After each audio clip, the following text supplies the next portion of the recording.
చంద్రబాబు నాయుడు ఎన్నికలకు ముందు ఇచ్చినటువంటి 6 ప్రధానమైనటువంటి హామీలు ఏదైతే ఉన్నాయో ఆ 6 ప్రధానమైన హామీలను నిలబెట్టుకోకుండానే ఈరోజు 18 సంవత్సరాల నుండి 60 సంవత్సరాలు ఉన్నటువంటి వాళ్ళకి ఆడబిడ్డ నిధి కింద ప్రతి నెల 1500 చొప్పున 18,000 రూపాయలు ఇస్తానని చెప్పి వాగ్దానం చేశాడు. సూపర్ 6లో ప్రధానమైనటువంటి వాగ్దానం. ఇప్పటికే దాదాపుగా 2 సంవత్సరాలకు గాను 36,000 రూపాయలు బకాయి పడ్డాడు. ₹1 ఇవ్వకుండా, దాని గురించి ఆలోచన చేయకుండా, బడ్జెట్లో ప్రవేశపెట్టకుండా ఈరోజు Chandrababu Naidu super 6 super hit అని చెప్పి సభలో సమావేశాలు ఏర్పాటు చేసుకుని మాట్లాడుతున్నాడంటే అంతకన్నా దిగజారుడుతనం మాట ఉండదు. అదేవిధంగా మరొకటి, నిరుద్యోగులకు సంబంధించి 3,000 రూపాయలు నిరుద్యోగ వృత్తి ఇస్తానన్నాడు. అధికారంలోకి వచ్చాడు, ₹1 ఇవ్వలేదు. సంవత్సరానికి 36,000 లెక్కన ఈ రాష్ట్రంలో ఉండేటువంటి నిరుద్యోగులందరికీ 72,000 రూపాయలు ఇప్పటికే బకాయి పడడం జరిగింది. ఈ రెండింటి గురించి మాట్లాడటం లేదు, ఈ రెండు ఊసేయటం లేదు, ఈ రెండు తాను చెప్పినట్టుగానే అసలు ఆయన మాట్లాడటం లేదు. తాను చెప్పనట్టుగానే తనకు సంబంధం లేనట్టుగా వ్యవహరిస్తున్నాడు తప్ప నేను ఎన్నికలకు ముందు హామీలు ఇచ్చాను, వీటిని ఏ విధంగా చేయాలనేటువంటి పరిస్థితి లేదు.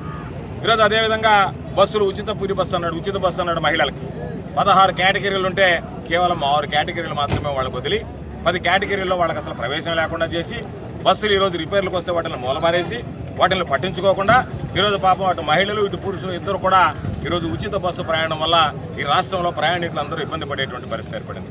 గ్యాస్ సిలిండర్లు 3 సిలిండర్లు ఇస్తానన్నాడు. గ్యాస్ సిలిండర్లు ఉచితంగా 3 అంటే దాని అర్థం ఎంతైతే సిలిండర్ అవుతుందో ఆ సిలిండర్ తీసుకొచ్చి ఆ కుటుంబాలకు ఇవ్వాలి. మొదటి సంవత్సరంలో నేను 4 మడత పెట్టి నేను సిలిండర్లు ఇవ్వను, దానికి సంబంధించినటువంటి నగదు బదిలీ చేస్తానన్నాడు.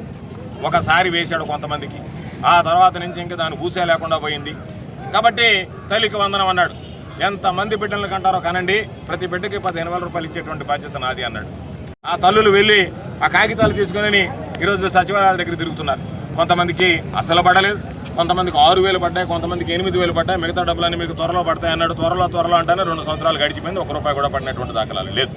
అదేవిధంగా అన్నదాత సుఖీభవ అన్నాడు. దాదాపు 7 లక్షల మందిని తీసేసాడు. కౌలు రైతులకు సంబంధించి ద్రోహం చేశాడు.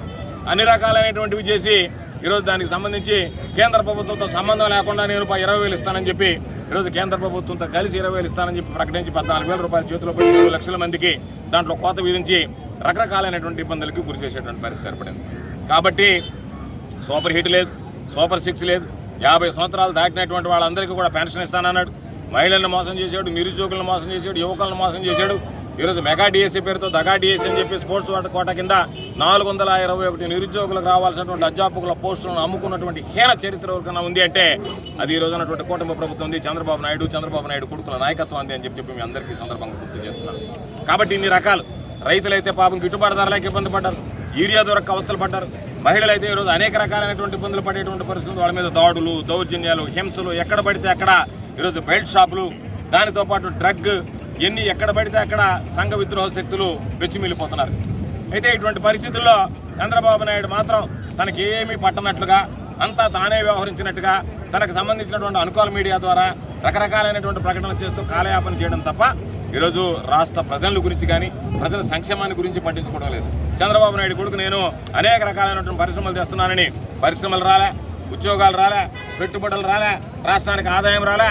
కానీ 99 పైసలకే ఈరోజు భూములు అమ్ముకునేటువంటి కార్యక్రమాన్ని పెట్టి వేల కోట్ల రూపాయలు ఈరోజు కొట్టేసేటువంటి పరిస్థితి. అమరావతి పేరుతో దోపిడీ, ఎక్కడ పడినా దోపిడీ, అరాచకం, అవినీతి, అక్రమాలు తప్ప న్యాయం, ధర్మం అనేటువంటిది ఎక్కడ కనిపించేటువంటి పరిస్థితి లేదు.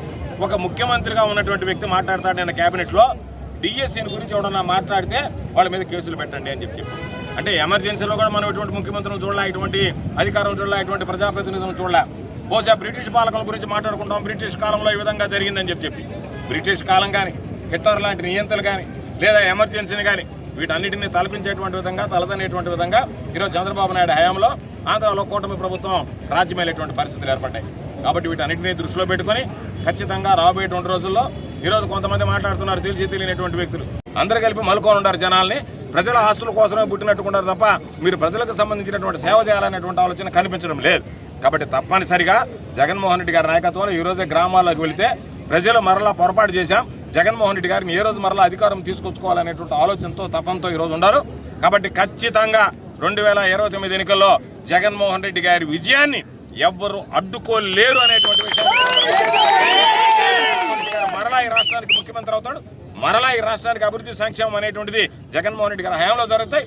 అభివృద్ధి సంక్షేమంతో పాటు మీ దోపిడీ దొంగతనం విచ్చలవిడిగా మీరు పాటుపడినటువంటి లూటీలు అన్నిటి మీద కూడా విచారణ జరుపుతామని చెప్పి సందర్భంగా తెలియజేస్తూ అధికారంలో ఉన్నా లేకపోయినా ఈరోజు ప్రజల పక్షాన్ని నిలబడేటువంటి వాళ్ళు నిన్న సర్వేపల్లి నియోజకవర్గానికి సంబంధించి 4 మండలాల్లో ఈ కార్యక్రమం నిర్వహించారు. కోట మండలం ఉప ఎన్నిక ఉంది కాబట్టి నేను ఇక్కడ నిర్వహించే కార్యక్రమంలో పాల్గొందామంటే ఇక్కడ ఉన్నటువంటి వైఎస్ఆర్ కాంగ్రెస్ పార్టీ శ్రేణులంతా ఒకరోజు వాయిదా వేసుకునైనా సరే మీరు వస్తే బాగుంటుంది అని చెప్పిన మీదట ఈరోజు ఒకరోజు వాయిదా వేసుకుని మరునాడు అన్ని 4, 5 తేదీల్లో అనుకున్నాం. కాబట్టి ఈరోజు 5వ తేదీ కార్యక్రమాన్ని నిర్వహించాం.